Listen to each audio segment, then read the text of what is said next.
Now I request Honorable Chairman of Bhashyam Institutions,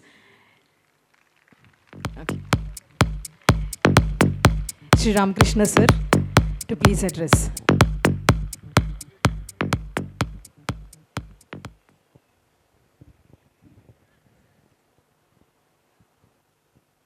Special.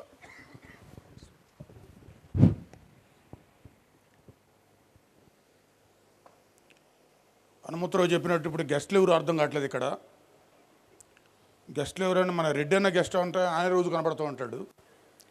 ఇక గెస్ట్లు ఎవరంటే లైట్ వేసిన వాళ్ళు, ఆ మ్యూజిక్ సిస్టమ్ వాళ్ళు, భోజనం పెట్టేవాళ్ళు, ఆ గెస్టులందరికీ నమస్కారం. మా భాష్యం ఫ్యామిలీస్ అందరికీ, మా ఫ్యామిలీ మెంబర్స్ అందరికీ నా శుభాకాంక్షలు. మీకేమో ఆకలి అవుతుంది, వాళ్ళేమో అందరూ చెప్పేశారు, చివరి నాకు ఇచ్చారు. ఇక నేను కొత్తగా ఏం చెప్పాలో తెలియదు. సరే మీరేదో చిన్నపిల్లలాగా ఉందామంటే అది కూడా హనుమంతరావు వాడేశాడు. అది అయిపోయింది. నగేష్ నువ్వు ఎందుకు మాట్లాడలేదని, టైం అయిపోయింది సార్, మీరు తొందరగా ముగించండి సార్ అంటున్నాడు. ఆ పరిస్థితుల్లో చివరిలో నేను వచ్చాను. సరే ఏదేమైనా నాకు స్టేజ్ మీద కూర్చోవడం కంటే స్టేజ్ ముందు కూర్చోవడం చాలా ఇష్టం. మీ అందరిలో కూర్చుంటే నేను కూడా మీతో పాటు సమానంగా ఉంటాను అనే భావన నాకు రావడం, దాన్ని ఎక్కువ ఎంజాయ్ చేస్తా. అందుకని ఏ ఫంక్షన్స్ కూడా ఎక్కువ అటెండ్ అవ్వడానికి ఇష్టపడినాం. అటెండ్ అవుతా, అక్కడ కూర్చుంటా, కానీ స్టేజ్ మీద కూర్చోడానికి ఇష్టపడినాం. మరి 32 years క్రితం స్కూల్ పెట్టామన్నారు. అంతకుముందు కూడా ఎక్కడో టీచర్గా చేశాను. లక్ష్మి మేడం ఉంది అక్కడ, మేమిద్దరం కొలీగ్స్ ఒక స్కూల్లో. మరి అక్కడి నుంచి స్టార్ట్ అయ్యి ఆ ఫస్ట్ బ్యాచ్లో చైతన్య 7th క్లాస్లో జాయిన్ అయ్యాడు ఫస్ట్ స్కూల్ పెట్టినప్పుడు. దాన్ని బట్టి అర్థం చేసుకోండి. 33 years జర్నీ అంటున్నాడు, 7th క్లాస్లో జాయిన్ అయ్యాడు. ఏజ్ చెప్పమంటే చెప్పడు. దాన్ని బట్టి మీరు ఆలోచించుకోండి. ఇక రాహుల్, రమ్య మీరు కూడా కూర్చుంటే బాగుంటుంది అమ్మా. కూర్చోండి, పర్లేదు, ఎక్కడికి వచ్చాడు, కూర్చోండి. హనుమంతరావు చెప్పినట్టు ఫస్ట్ వస్తుంటే మరి ఆ డ్రెస్సులు చూస్తే అంతా చిన్నపిల్లలానే ఉండారు, స్టూడెంట్స్లానే ఉండారు. అదన్ను స్టేజ్ మీద పిలిచేటప్పుడు అకంపెనీడ్ బై అంటున్నారు. యాన్యువల్ డేలో చూస్తుంటాం, చిన్నపిల్లలే చీరలు కట్టుకొని వచ్చి అకంపెనీడ్ బై అని వస్తూ ఉంటారు. వాళ్ళు చాలా చక్కగా ఉంటుంది. వీళ్ళు డ్రెస్సుల్లో అకంపెనీడ్ బై అంటే టీచర్ల ఫీలింగ్ రావట్లేదు, అక్కడ స్టూడెంట్స్ ఫీలింగ్ కూడా రావట్లేదు, ఇంకా చిన్నపిల్లల ఫీలింగ్ వస్తుంది. అలా ఉన్నారు. అన్నిటికంటే ఇక్కడ ఆల్మోస్ట్ ఒక్కొక్కళ్ళు 15 minutes డ్యాన్స్ వేశారు. 15 minutes డ్యాన్స్ వేయాలంటే ఎన్ని అవర్స్ నేర్చుకొని ఉండాలి చూడండి. అంటే అన్ని అవర్స్ మీరు కష్టపడేటే కదా. ఈ అకేషన్ లేకపోతే ఆ ప్రాక్టీస్ మీరు చేయరు కదా. దీన్ని బట్టి అర్థమైంది చేసుకోండి. ఏజ్ తక్కువగా ఉండాలి అంటే డ్యాన్సే పర్ఫెక్ట్. ఏదో పూసుకుంటే రాసుకుంటే రాదు. ఏజ్ తగ్గాలి అంటే మాత్రం ఈ డ్యాన్సే. మీరందరూ గ్రూప్గా వేస్తే ఎంత ఎంజాయ్ చేసి ఉంటారు చూడండి. అది అక్కడక్కడ కొన్ని బ్రాంచుల్లో వేయకుండా చివరి ఫోటో దిగడానికి వచ్చారు 2-3. వాళ్ళకు కూడా చెప్తున్నాను, అందరూ కలిసి డ్యాన్స్ వేయండి. అది చాలా చాలా రకరకాలుగా హ్యాపీనెస్ ఇస్తుంది. కాకపోతే అబ్బాయిలు అంత గొప్పగా వేశారు నేను అనట్లేదు మిమ్మల్ని, లేడీస్ జెంట్సే బాగా వేశారు, నో డౌట్. అవునా కాదా? వేసిన 2 minutes మీరే ఎక్కువ వేశారు, బాగా వేశారు కదా. వాళ్ళు ఎక్కువసేపు వేశారు కాబట్టి అనిపించలేదేమో, మరి తెలియదు. ఈ విధంగా మీరు చేస్తేనే ఇట్లా ఉంటే, మీ గైడెన్స్లో ఉన్న పిల్లలు ఉన్నారు చూడండి, మీరు చేసింది మీ ఇంటి దగ్గర పోయి చూస్తే వాళ్ళు ఏమంటారో తెలియదు, కానీ మీ దగ్గర ఉన్న పిల్లలు అలా మీరు నేర్పితే, అంటే నాట్ ఓన్లీ డ్యాన్స్, అన్ని యాక్టివిటీస్. ఇక్కడ మనం మార్క్స్ అంటే స్టడీస్ కిందకి వస్తుంది. ఎడ్యుకేషన్ బేస్డ్గా చూస్తే ప్రతి ఒక్కటి. ఎవరు మరి అర్చన మేడం, మీరు మరి చూడండి, ఆ డ్యాన్స్ చూసాం. మరి ఆమె డాన్సరో టీచర్ అర్థం కాలేదు తర్వాత చూస్తే.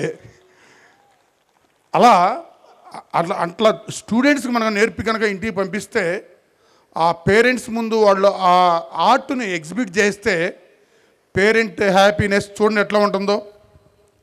ఆలోచిస్తున్నారా మీరు అట్లా?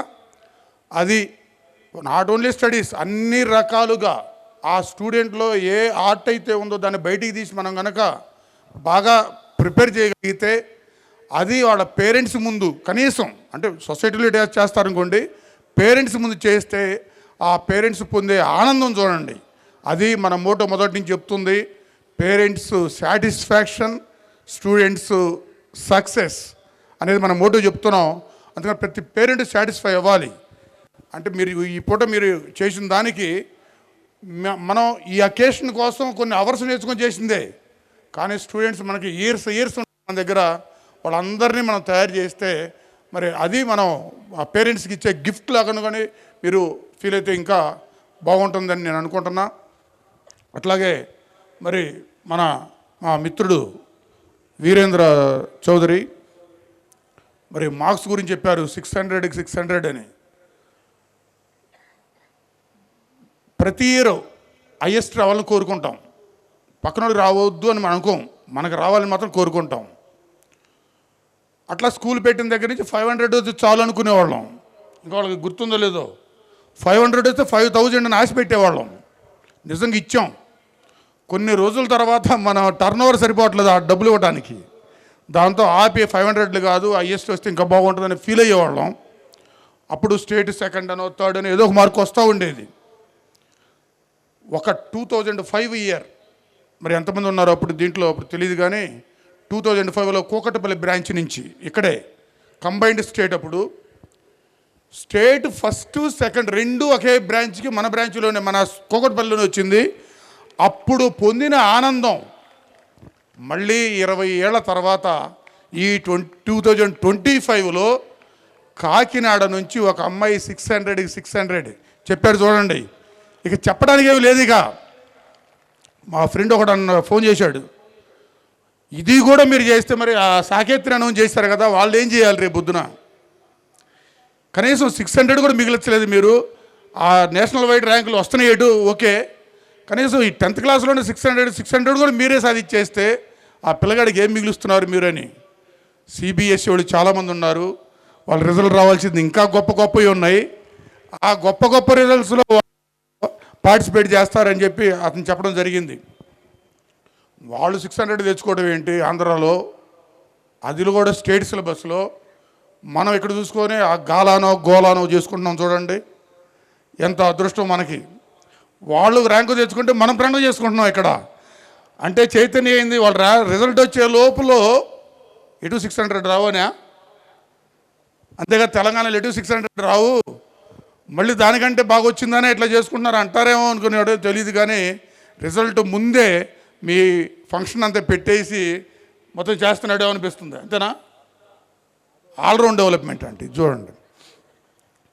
సరే, ఏదేమైనా 3 రిజల్ట్స్ వచ్చినాయి అన్నారు. ఇంటర్ రిజల్ట్స్ అయిపోయినాయి, జేఈ మెయిన్ రిజల్ట్ అయిపోయింది, 10th result state Andhra result అయిపోయింది.